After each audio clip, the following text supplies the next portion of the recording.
Hello, dear friends. We will continue our lecture number 26 of evolutionary biology. Last time we have seen uh, different hybrid mechanisms. Now, we will see the natural selection. How naturally the animals select for the breeding and develop the new species naturally, or due to the natural changes or environmental aspects that we see. Darwin clearly saw the importance of selection as a prime evolutionary force in the natural world, and he cites countless examples of adaptation through selection, and thousands of new cases are recognized each year. But one problem in discussing selection has usually been the correlation of experimental studies under controlled laboratory conditions with what actually happens in nature. During the last 40 years, a series of studies combining experiment and observation in the field have been carried out on the problem if industrial melanism in moths,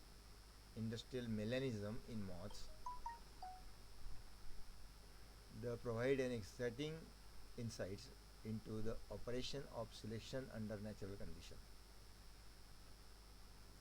Melanism in moth or industrial melanism. So melanin is the pigment, and that pigmentation occurs in insects or particularly moths, shows the changes as per the nature, as per the natural maintenance, as per the natural meshing that we see in the industrial area as well as in the non-industrial area, how the differences are correlated or how the differences are occurred.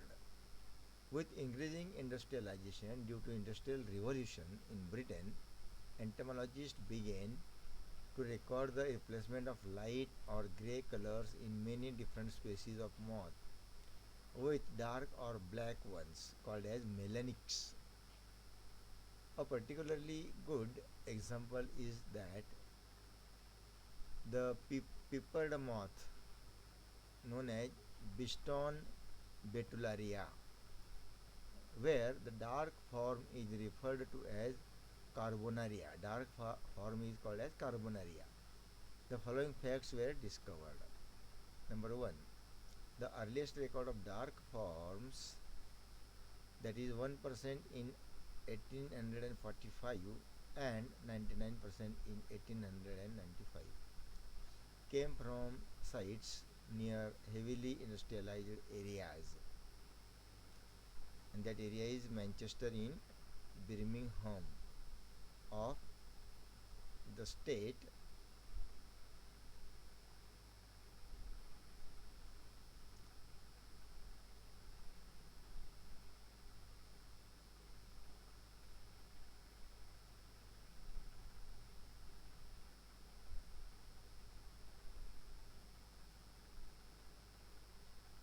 so peppered moth is a best example in the Manchester or Birmingham. The highest frequency of dark form was found in sites near industrial centers, hence the phenomenon was described as industrial melanism.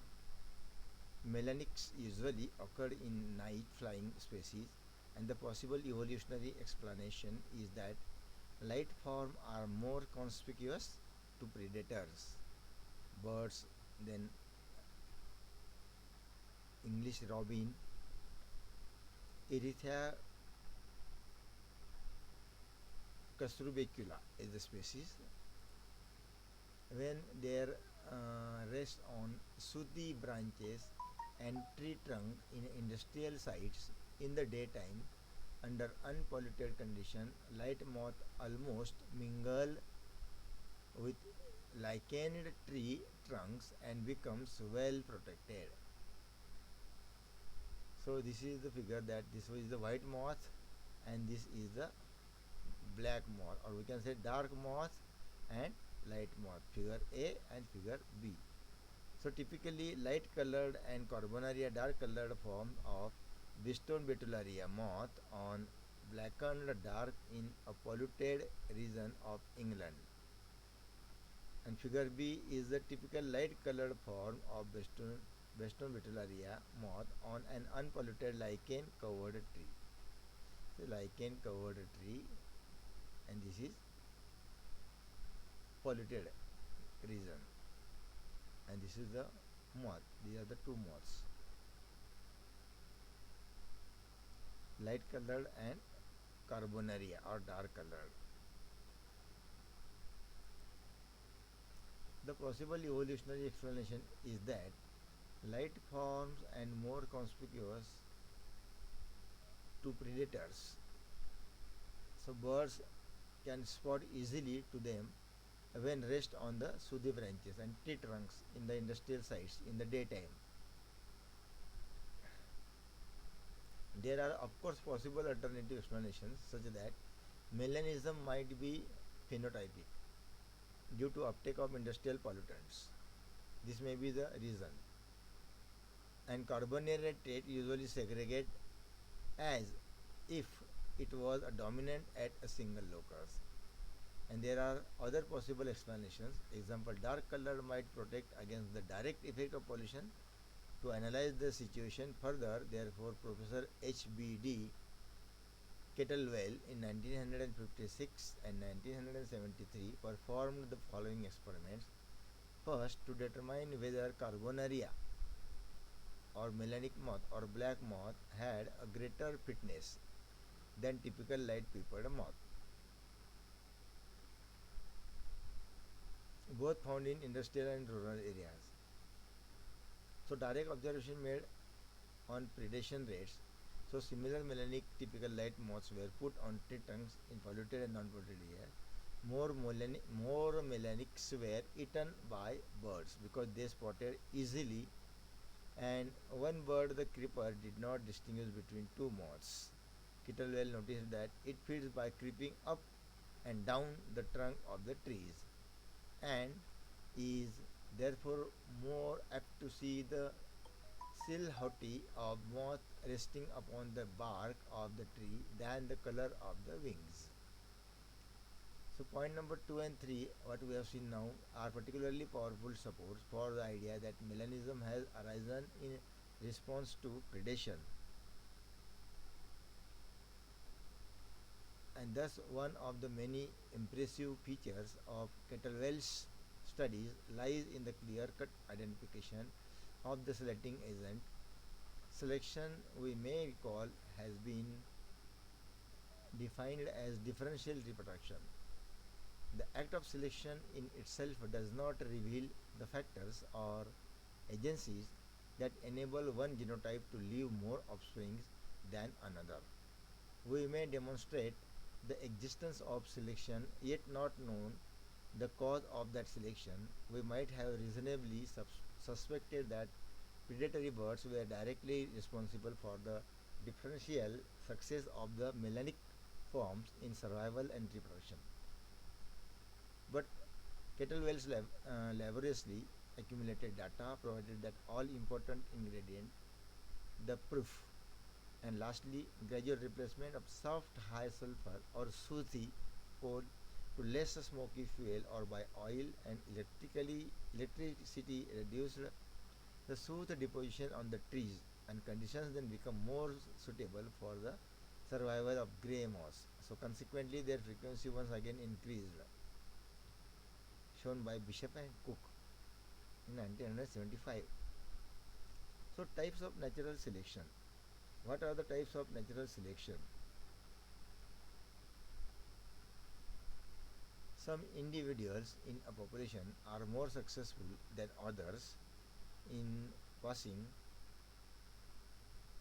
along their genes into the next generation, and this may occur for many reasons, and some organisms die before they reach reproductive age. This might be due to the organisms, sometimes they fail to reproduce and mate.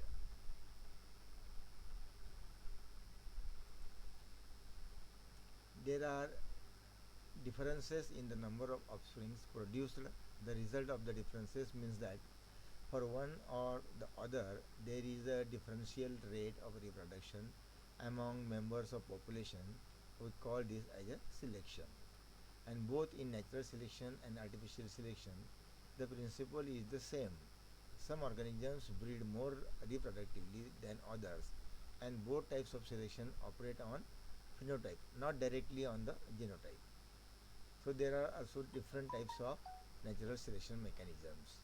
That is directional, second stabilizing, and third disruptive, or we can call it as a diversifying. In a directional selection, it describes the changes that occur when the population shows a particular trend through time. In the foregoing discussion, that is examples 1 to 7 of natural selection, we have seen that the selection process favors individuals that are best adapted to new situations or to new ecological opportunities. Such selection is said to be directional since the norm for the population is shifted with time in one direction. That we will see in the figure, and the selection for low virulent that occurred over time among the myxoma viruses in the host rabbits exemplifies directional selection. And the raw materials for selection were a series of gene mutations, each of which acted to reduce the viruses or virulence. The curve of disruption, the curve of distribution shifted to the right as the less harmful strains of viruses displaced the virulent strains. In fact, directional selection transformed the gene pool of a species or population towards the highest level of adaptedness, and that can be reached in the new environment. Apart from environment changes, origin of new and favorable mutant genes or super genes brings into action directional selection. Directional or selectional. Second, stabilizing selection. It describes the changes when extreme individuals are eliminated from the population. So the intermediate value for a given trait is favored over the extreme value, and the result of this process is a reduced variability in the population. So most selection that occurs in a population is stabilizing and homeostatic because it tends to maintain the status quo. So as seen in figure, we will see again in the next slide we will see the figure, this one, but I will show you later on. First we will discuss about that. The shape of the curve tends to narrow through continual elimination of the less adaptive individuals, and the birth weight of newborn provide a good example of a human character that has been subjected to stabilizing selection. The optimum birth weight is 7.3 pounds. Newborn infants less than 5.5 pounds and greater than 10 pounds have the highest probability of mortality. So give the strong stabilizing influence of weeding out the extreme. The optimum birth weight is associated with the lowest mortality. And this is the third disruptive as a diversifying selection. This form of selection occurs when the extreme values have the highest fitness and the intermediate values are relatively disadvantageous in terms of reproductive effectiveness, and it is essentially selection for diversification with respect to a character. For example, shell pattern of limpets or marine mollusks form a continuous ranking from pure white or dark tan. So limpets typically dwell in one of the two distinct habitats, attaching either to wild gooseneck barnacle or to tan colored rocks. As might be expected, the light colored limpets seek the protection of the white barnacles, whereas the tan limpets live by choice almost exclusively on the dark rocks. And so limpets of intermediate shell patterns are conspicuous and are intensely selected against the predatory shorebirds. So if this disruptive type of selection favoring the extreme were to be accompanied by the sexual isolation of the two types of limpets, then two new species could arise. And whatever the types we have seen, three: directional, stabilizing, and disruptive isolation, they are depicted here in a picture in the form of graph and figures. This is the directional isolation. This one is the stabilizing isolation. So here, even though it is more grow in a life, but it is stabilized here. And disruptive diversification shows that different disruption in different form in different times. So these are the three types of the isolectic mechanisms. This is the schematic presentation of the selection and their effects. So artificial selection theory, we will study it in the next period.